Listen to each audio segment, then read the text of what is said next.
thank you all, and welcome to the 119th Congress. It has already gotten off to a swift start, and it has to. And I tell you what, there's a real feeling on Capitol Hill right now in the midst of the snow and all the winter drama, as well as across the country. It really does feel like a new day in America. It really does. And we're excited about it. The excitement is palpable.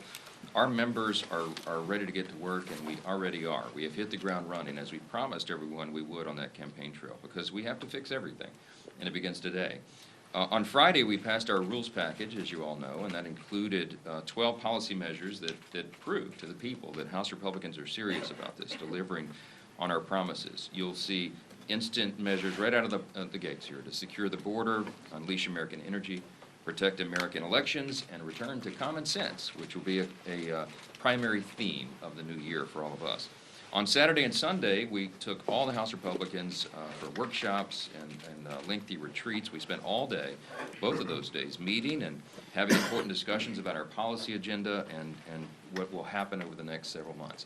You all heard me say over the last year we were developing, and using my football metaphors, we were developing a playbook. And we have very well-designed plays, and now we're working out the sequence of those plays, working with the new head coach in that metaphor, which is President Trump, and our colleagues and teammates in the Senate Republicans. And we're excited about how all of that is rolling out. We trudged through the snow yesterday to certify the election, and that went off without a hitch. 38 minutes to certify the new president. That might be a record, I'm not sure, but it went off well. And President Trump won the popular vote, and he won all 7 swing states, which we stood to applaud during that important procedure. The America First agenda will be on full display. That was the mandate we got in the election, with the President receiving 77 million popular votes, and the House Republicans receiving almost 75 million, which I think is a record. We won the popular vote as well. And we know that message has been heard here loud and clear. As promised, we're starting today with border security. If you polled the populace and the voters, they would tell you that was the top of the list. And we have a lot to do there to fix it. It's an absolute disaster because of what has happened over the last 4 years. And the Lake and Riley Act is a big part of that. You know her story. It was last February, a 22-year-old student, reminds us, many of us, of her own children, out for a jog. A vicious killer tragically murders her. And that killer entered the country illegally with Joe Biden's open border and took the life of a beloved daughter and sister and friend. The only thing President Biden did after Lakin's tragic death was apologize for calling her murderer and illegal. That's outrageous. We all know the real victim here is young Lakin. There are real consequences to policy decisions. This one was deadly. It was reminiscent of the tragic story that Addison shared about his little brother, and we all feel that acutely. This is a story that's repeated across the country to so many countless American families, and it must come to an end, and it will. And we'll begin with legislation like the Lake and Riley Act today. When we brought this bill forward last Congress, it's shockingly, amazingly to me, 170 House Democrats voted against that legislation. We're going to detain and deport illegal aliens who commit burglary, theft, larceny, shoplifting, and certainly vicious and violent crimes, and I can't believe anybody would be opposed to that. But as Democrats struggle with their identity now as a party post-election, we'll find out if they're still clinging to that open border policy and that mantra, and despite the American people roundly rejecting all that in November. We'll see. This will be a telling vote. Also this week, the House will vote to impose sanctions on ICC officials and put the ICC prosecutor Karim Khan back in his place. He does not have jurisdiction over Israel or the United States, and it is outrageous that they're issuing arrest warrants for Prime Minister Netanyahu and Israel's Defense Minister Gallant. The ICC is actually equating Israel and Hamas, even as Hamas still holds Israelis and American hostages. It is just absurd.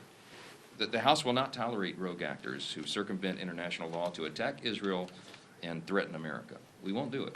And this bill passed the House on a bipartisan basis last Congress, and after we vote on it again, with Leader Thune now in leadership in the Senate and Chuck Schumer out, I expect that'll be brought to the Senate floor for a vote. Finally, later today, we'll have the chance to honor President Jimmy Carter, the late president, as he lies in state here in the Rotunda. Special occasion, obviously, one of the rare opportunities that we have to honor a former president in this manner, and I hope you all join us to remember President Carter and mourn with his family and with the nation. With that, I'll take a few questions. Mr. Speaker, Front row. Mr. Speaker, you talk about the unity of the conference, but there is some dissension over how to handle the debt ceiling. That's been a priority for President Trump to deal with right away.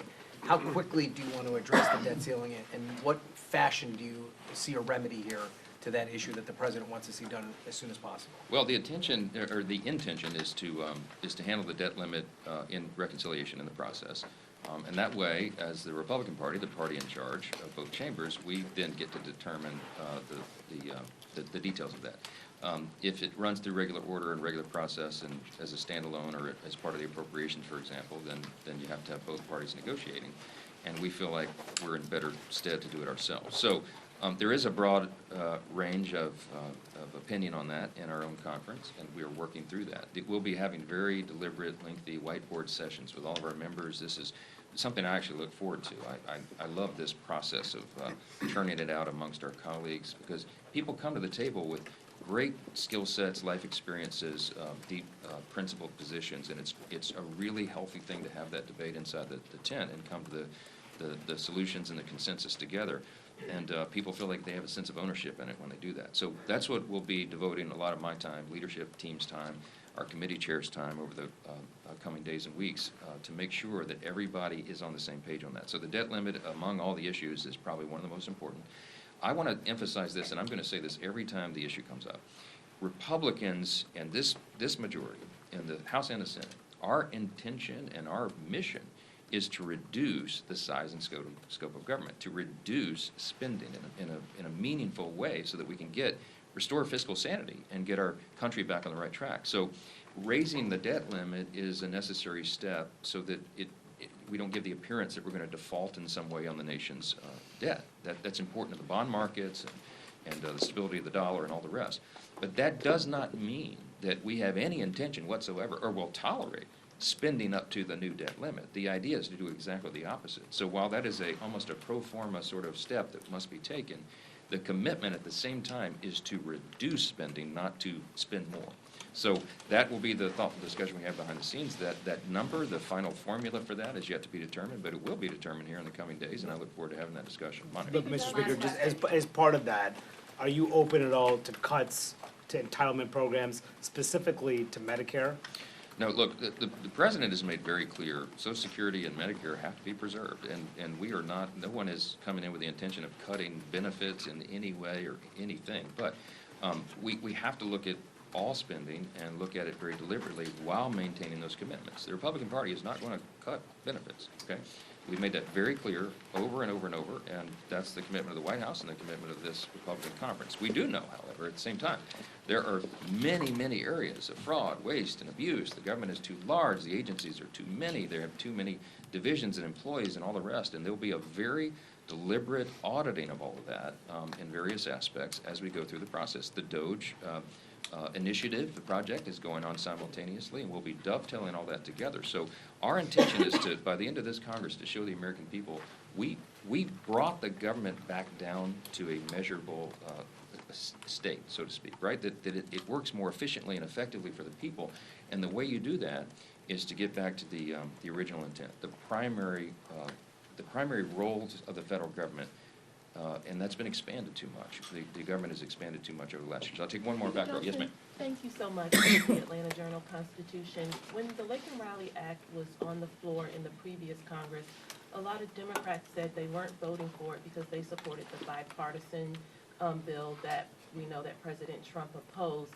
What is your response to how or will you work with Democrats on something more comprehensive that could get bipartisan support? Yeah, the Lake and Raleigh Act was bipartisan. Leader Scalise is reminding me behind me, 37 Democrats did vote for that. But you noted that 100 or someone 170 voted against it. And I think they put politics ahead of principle. And we're going to find out where they stand on this now. Look, we have every intention of doing really important bipartisan work in the Congress. To be frank, I was heartened when Leader Jeffries, in his opening remarks before he introduced me to give my speaker's speech, that he noted some of this. He noted border and other things. We'll see. It can't be just empty rhetoric. It's got to be action, and we're going to give them the opportunity to take action with us. Look, we welcome with open arms any Democrat who wants to help us solve these problems because the American people demand and deserve it. It's overdue, and we'll be looking for that, and we'll see how it shakes out. Thank you all. Thank you.